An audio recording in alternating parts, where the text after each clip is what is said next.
ਇਹ ਕੀ ਬਣ ਕੇ ਆ ਗਏ? ਲੱਗ ਰਹੀ ਹੈ ਨਾ ऐश्वर्या राय। अच्छा जी Aishwarya Rai same to same जज़ाकल्लाह। ਪਾਇਆ ਕੀ ਹੈ? ਕਿੱਥੋਂ ਲੈ ਕੇ ਆਈ ਹੋ ਕੱਪੜੇ? जिसे तुसी सानू लेके गई सी ना लंडा बाजार उथों। अच्छा बाजी कहा सुना माफ। ना वैसे भावें क्या तुसी ये तो सुनिया सी है पर माफ। ਕੀ ਗੱਲ ਹੈ? ਕਿਹੜੇ ਮੂਡ ਚ ਆਈ ਹੋ? ਕਿੱਥੇ ਚਲੀ ਹੋ? ਕਿੱਥੋਂ ਆਈ ਹੋ? कोई गलती हुई हो तो वो भी माफ करना। ਉਂਝ ਭਾਵੇਂ ਤੁਸੀਂ ਸਾਡੀ ਕੋਈ ਗਲਤੀ ਮਾਫ ਕੀਤੀ ਨਾ ਹੈ। हमने आपसे बहुत कुछ सीखा है आपा। ਹਾਂ ਬਹੁਤ ਕੁਝ, ਝੂਠ, ਫਰਾਡ, ਧੋਖਾ। ਨਹੀਂ ਤੁਸੀਂ ਕਿੱਥੇ ਚਲੀ ਹੋ ਮੈਨੂੰ ਕੱਲੀਆਂ ਛੱਡ ਕੇ? ਹੈ ਕੀ ਬਣ ਕੇ ਚਲੀ ਹੋ? बस आपा बस बहुत हो गया। तुसी साडे नाल बहुत फ्रॉड लाया ना, साडे कोल फिल्म कराई है ना साडे हत्थ पीले कराए ने। ਫਿਲਮਾਂ ਹੀ ਕਰਾਈਆਂ ਬਸ ਸਾਡੇ ਨਾਲ, ਹੋਰ ਕੀ ਕੀਤਾ ਨੇ। ਅਸੀਂ ਹੁਣ ਚੱਲੀਆਂ ਵਾ ਤੋਂ। ਕਿੱਥੇ? ਤੁਰਕੀ। ਸਾਨੂੰ ਨਾ ਤੁਰਕੀ ਤੋਂ ਬਹੁਤ ਵੱਡੇ ਸ਼ੋਅ ਦੀ ਕਾਲ ਆਈ ਹੈ। ਕੀ ਕਿਹੜਾ? ਅਸੀਂ ਲਾਜ਼ਵਾਲ ਇਸ਼ਕ ਤੇ ਚੱਲੀਆਂ ਵਾ। ਅਰੇ ਵਰਗੀ ਕੀ ਹੋਇਆ? ਡਿਬੇਟਿੰਗ ਸ਼ੋਅ ਹੈ। ਨਹੀਂ ਡਿਬੇਟਿੰਗ ਨਹੀਂ ਹੈਗਾ, ਨਹੀਂ ਡੇਟਿੰਗ ਨਹੀਂ। ਉੱਥੇ ਤੇ ਕੁੜੀ ਮੁੰਡਾ ਮਿਲਣ ਜੁਲਣ ਦੀ ਗੱਲਬਾਤ। ਹਾਏ ਹਾਏ ਓਹੋ ਤੇ ਇੱਥੇ ਨਹੀਂ ਹੋ ਰਹੀ ਹੁਣ, ਕਿਤੇ ਤੇ ਕੋਈ ਕਵੇ ਮੂੰਹ ਬੁਲਾ ਲਵੇ ਤੇ ਫਿਰ ਹੁਣ ਅਸੀਂ ਕੀ ਕਰੀਏ? ਤੁਹਾਡੀ ਗੈਰਤ ਸ਼ਰਮ ਮੁੱਕ ਗਈ ਹੈ? ਕੀ ਹੋ ਗਿਆ? ਨਹੀਂ ਨਹੀਂ ਅਸੀਂ ਪੂਰੇ ਕੱਪੜਿਆਂ 'ਚ ਆ। ਇੱਥੇ ਜਾ ਕੇ ਮੁੰਡਿਆਂ ਨਾਲ ਗੱਲਾਂ ਕਰੋਗੀਆਂ? ਤੇ ਫਿਰ ਕਿਹੜੀ ਗੱਲ ਇੱਥੇ ਵੀ ਕਰਨੀ ਆ। ਰੋਟੀਆਂ ਖਾਓਗੀਆਂ ਸਾਰੇ ਆਮ ਦੁਨੀਆ ਨੂੰ ਦਿਸੇਗਾ। ਤੁਹਾਡੀ ਮਾਵਾਂ ਨੂੰ ਮੈਂ ਕੀ ਮੂੰਹ ਖਾਵਾਂਗੀ? ਦਾਲ ਤੇ ਨਹੀਂ ਖਾਵਾਂਗੇ। ਮੇਰੀ ਗੱਲ ਸੁਣੋ, ਤੁਸੀਂ ਕਿੱਥੋਂ ਤੁਸੀਂ ਵੀਜ਼ਾ ਕਿੱਥੋਂ ਲਵੋਗੀਆਂ? ਤੁਹਾਨੂੰ ਟਿਕਟ ਕੌਣ ਦੇਵੇਗਾ? ਅਸੀਂ ਸਭ ਕੁਝ ਕਰਾ ਲਿਆ ਹੈ। ਗੱਡੀ ਸਾਡੀ ਬਾਹਰ ਪਾਸਪੋਰਟ ਖਲੋਤੀ ਤੇ ਹੈ। ਸਟੈਂਪ ਲੱਗੇ ਨੇ। ਉਹ ਆਇਸ਼ਾ ਉਮਰ ਦੀ ਡਾਇਰੈਕਟ ਕਾਲ ਆਈ ਸਾਨੂੰ। ਹਾਂਜੀ ਮੈਨੂੰ ਛੱਡ ਕੇ ਚਲੀਆਂ ਜਾਵਾਂਗੀ? ਹਾਂਜੀ ਕੀ ਮਤਲਬ? ਤੁਹਾਨੂੰ ਜ਼ਰਾ ਨਹੀਂ ਯਾਦ ਆਵੇਗਾ ਕਿ ਮੈਂ ਤੁਹਾਨੂੰ ਉੱਤੇ ਰੱਖਿਆ ਸੀ ਆਪਣੇ ਘਰ? ਬਹੁਤ ਯਾਦ ਆਏਗਾ। ਸਾਨੂੰ ਟੁੱਟੀ ਮੰਜੀ ਤੇ ਸਵਾਇਆ, ਸਾਨੂੰ ਦਾਲਾਂ ਖਵਾਈਆਂ, ਸਾਨੂੰ ਪਾਟੇ ਕੱਪੜੇ ਪਵਾਏ, ਸਾਨੂੰ ਰੋਜ਼ ਆਪਣੀ ਰੋਜ਼ ਉਤਰਨ ਦਿੱਤੀ। ਹਾਂ ਸਾਨੂੰ ਘਰੋਂ ਰੋਟੀਆਂ ਪਕਵਾ ਕੇ ਆਟਾ ਗੁਨਵਾ ਕੇ ਸਾਡੀਆਂ ਕਲਾਈਆਂ ਪੁੱਠੀਆਂ ਕਰਤੀਆਂ। ਲਸਣ ਥੋਮ ਚਲਾ ਕੇ।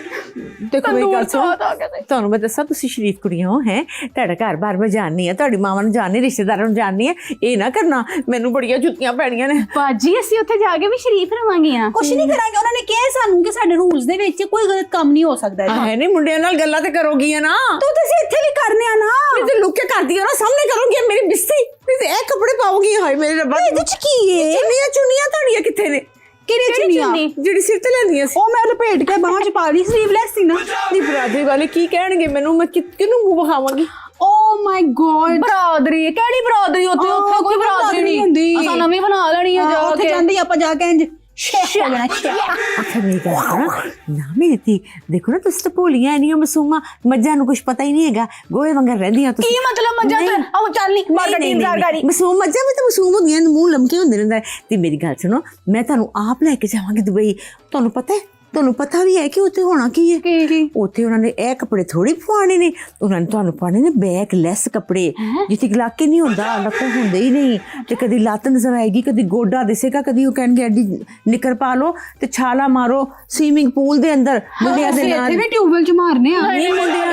ਨਹੀਂ ਮੁੰਡਿਆਂ ਦੇ ਨਾਲ ਦੇਖੋ, ਮਹੀਨੇ ਬਾਅਦ ਵਾਪਸ ਹੋ ਜਾਣਾ ਵੀਜ਼ਾ, ਇਹ ਵੀ ਯਾਦ ਰੱਖੋ। ਫਿਰ ਆਣਾ ਹੈ ਘਰ ਕੀ ਖੋਤੀ ਜਿੱਥੇ ਖਲੋਤੀ ਉੱਥੇ ਆਣ ਖਲੋਤੀ। ਫਿਰ ਕੀ ਕਰੋਗੀ? ਹੈ ਮਾਂ ਪਿਓ ਘਰ ਨਹੀਂ ਫਿਰਨ ਦੇਂਗੇ, ਭਰਾ ਦਰਾਤੀ ਜਿਹੜੀ ਉਹ ਤੇਜ਼ ਕਰਦਾ ਹੋਏਗਾ, ਅੱਬਾ ਜਿਹੜਾ ਮੁੱਛਾਂ ਨੂੰ ਤਾ ਦਿੰਦਾ ਹੋਏਗਾ, ਫਿਰ ਕਿੱਥੇ ਜਾਓਗੀਆਂ? ਤੇ ਮੈਂ ਵੀ ਤੁਹਾਨੂੰ ਨਹੀਂ ਫਿਰ ਰੱਖ ਸਕਦੀ। ਉਹਨਾਂ ਨੇ ਤਾਂ ਬਾਹਰ ਹੀ ਨਹੀਂ ਕਰਨਾ, ਉਹਨੇ ਕਿਹਾ ਫਿਰ ਟੁਰ ਜਾਣਗੀਆਂ। ਤੇ ਨਾ ਮੇਰੀ ਬੀਬੀ ਧੀਆਂ, ਜਾਓ ਜਾ ਕੇ ਕੱਪੜੇ ਬਦਲੋ। ਅਸੀਂ ਅੱਬੇ ਨੂੰ ਵੀ ਵੇਖ ਲਾਂਗੇ, ਅਸੀਂ ਭਰਾਵਾਂ ਨੂੰ ਵੀ ਵੇਖ ਲਾਂਗੇ, ਅਸੀਂ ਘਰਦਿਆਂ ਨੂੰ ਵੀ ਵੇਖ ਜੇ ਲਾਂਗੇ। ਅਸੀਂ ਟੀਜ਼ਰ ਵੇਖਿਆ ਅੱਲਾ ਦੀ ਕਸਮ, ਮੈਂ ਤੁਹਾਨੂੰ ਵੀ ਖਾਓ ਨਾ, ਮੁੰਡੇ ਬੜੇ ਸੋਹਣੇ। ਨਹੀਂ ਮੁੰਡੇ ਤੇ ਸੋਹਣੇ ਹੋਣਗੇ, ਪਰ ਤੁਹਾਨੂੰ ਨਹੀਂ ਘਾਹ ਪਾਣੀ। ਕਿਉਂ? ਤੁਹਾਡੇ ਨਾਲ ਗੱਲੀ ਬਾतें ਕਰਕੇ ਤੇ ਕਿਸੇ ਹੋਰ ਨੂੰ ਲੈ ਉੜਨਗੇ, ਮੈਂ ਤੁਹਾਨੂੰ ਦੱਸ ਦਵਾਂ। ਤੇ ਨਹੀਂ ਮੇਰੀ ਗੱਲ ਯਾਦ ਰੱਖ, ਵੱਡਾ ਤਾਇਆ ਆਂਦਾ ਪਿਆ ਜੇਲ੍ਹ ਤੋਂ ਅਗਲੇ ਮਹੀਨੇ, ਯਾਦ ਰੱਖੀ। ਪਤਾ ਹੈ ਨਾ ਉਹਦਾ? ਆਹੋ ਤੇ ਉਹ ਫਿਰ ਵੇਖ ਲਈ, ਸੋਚ ਲਈ, ਤੇ ਤੂੰ ਵੀ ਸੋਚ ਲਵੀਂ ਜੋ ਕੁਛ ਹੋਣਾ ਹੈ। ਤੇ ਜਾ ਮੇਰੀ ਬੀਬੀ ਰਾਣੀਆਂ ਕੱਪੜੇ ਬਦਲ ਕੇ ਆਓ, ਮੈਂ ਤੁਹਾਨੂੰ ਆਪ ਦੁਬਈ ਲੈ ਕੇ ਜਾਵਾਂਗੀ, ਫਿਕਰ ਨਾ ਕਰੋ। ਮੇਰਾ ਵਾਅਦਾ ਤੁਹਾਡੇ ਨਾਲ, ਦੁਬਈ ਚੱਲਾਂਗੇ। ਮੈਂ ਲਾ ਲਿਆ ਹਿਸਾਬ ਨਾਲ, ਇਹਨਾਂ ਨੇ ਸਾਨੂੰ ਤਾਰਨਾ ਨਾ ਤਰਨ ਦੇਣਾ। ਨਹੀਂ ਮੈਂ ਲੈ ਕੇ ਜਾਵਾਂਗੀ, ਮੇਰੇ ਤੇ ਦਬਾਰ ਨਹੀਂ ਹੈਗਾ। ਫਿਰ ਮੈਂ ਨਹੀਂ ਜਾਂਦੀ ਕਿ ਮੈਂ ਚੱਲੀ ਆ, ਮੈਂ ਚੱਲੀ ਆ। ਅੱਛਾ ਚੱਲੀਆਂ ਵਾਸਤੇ ਜਾ ਕੇ। ਮੇਰੀ ਧੀਆਂ ਸੋਹਣੀਆਂ ਕੱਪੜੇ ਬਦਲ ਕੇ ਆਓ, ਸੋਹਣੇ ਕੱਪੜੇ ਜਿਹੜੇ ਅਸੀਂ ਪਾਉਂਦੀਆਂ ਇਹੋ ਜਿਹੇ ਮੇਰੇ ਚ ਤੁਹਾਨੂੰ ਬਣਾ ਕੇ ਦਿੱਤੇ 2 ਸੂਟ ਐਡੇ ਸੋਹਣੇ ਆਪਣੇ ਨਾਲ ਦੇ, ਜਾਓ ਪਾ ਕੇ ਆਓ, ਸੋਹਣੀਆਂ ਬੀਬੀਆਂ ਰਾਣੀਆਂ ਬਣ ਕੇ ਆਓ। ਫਿਰ ਅਸੀਂ ਗੱਲਾਂ ਕਰਾਂਗੇ, ਫਿਰ ਡਾਂਸ ਵੀ ਕਰਨਾ, ਗਾਣਾ ਵੀ ਗਾਣਾ। ਚੱਲ ਸ਼ਾਬਾਸ਼, ਚਲੋ ਭੱਜੋ, ਚੱਲ ਨਾ ਸਦਕੇ ਜਾਵਾਂ। ਬੁਰੇ ਨਸੀਬ ਮੇਰੇ, ਚੱਲ ਬੁਰੇ ਨਸੀਬ ਮੇਰੇ, ਵੈਰੀ ਹੋਇਆ ਪਿਆਰ ਮੇਰਾ। ਛੇਤੀ ਇਹਨਾਂ ਦਾ ਤਾਂ ਦਿਮਾਗ ਹੀ ਘੁੰਮ ਗਿਆ। इश्क लाजवाल तौबा मेरे अल्लाह। अस्सलाम वालेकुम। सियासत और पॉलिटिक्स ये क्या है भाई? ये गुत्थी तो आज से 78 साल पहले भी नहीं सुलझी थी और अभी भी नहीं सुलझ रही। सोचने की बात तो है, क्योंकि सियासत में उस वक्त भी सियासत थी और सियासत में आज भी सियासत है। इससे मुझे एक बहुत मज़ेदार वाक़या याद आया मेरे बचपन का। हमारे अब्बा जो हैं उनको सियासत से बहुत दिलचस्पी थी और वो हर हुकूमत के अपोजिशन में होते थे, ख़िलाफ़ होते थे। वो उनमें से वही बातें निकालते थे जो कि उनको नापसंद थी। उनके अपने रोल मॉडल थे, जैसे कि मार्क्स थे, स्टालिन थे और माओ ज़ेतुंग थे और चो एन लाई थे। मेरी अम्मी एक बहुत सादा औरत थी, आम सी औरत थी, कपड़े सीती थी, घर में खाना बनाती थी, म्यूज़िक सुनती थी। वो इस कदर इन बातों को नहीं समझती थी। हम बहुत छोटे थे, हमारे घर में मुलाजिम भी थे। एक दिन उस वक्त एक ही टीवी हुआ करता था, पीटीवी, और इस तरह से चैनल्स नहीं थे, भरमार नहीं थी। तो एक दिन टीवी पे चो एन लाई आ गए। लो भाई, हमारे अब्बा ने शोर मचा दिया। अम्मी कमरे में बैठ के सिलाई कर रही थी। उन्होंने कहा, वो लड़की थी हमारे पास जो मुलाजमा थी, जा जाके मानू 10 के चो एन लाई आए हैं। अब्बा कह रहे हैं कि वो चो एन लाई साहब आए हैं टीवी पे।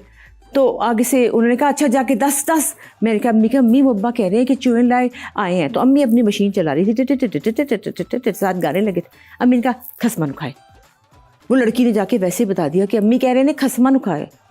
ओए मेरे रब्बा, जो हमारे घर में तूफ़ान आया फिर, वो आप अच्छी तरह समझ सकते होंगे कि जो आदमी इतनी सियासत से मोहब्बत करता हो, वैसे वो जर्नलिस्ट थे लेकिन उनको सियासत में बहुत दिलचस्पी थी।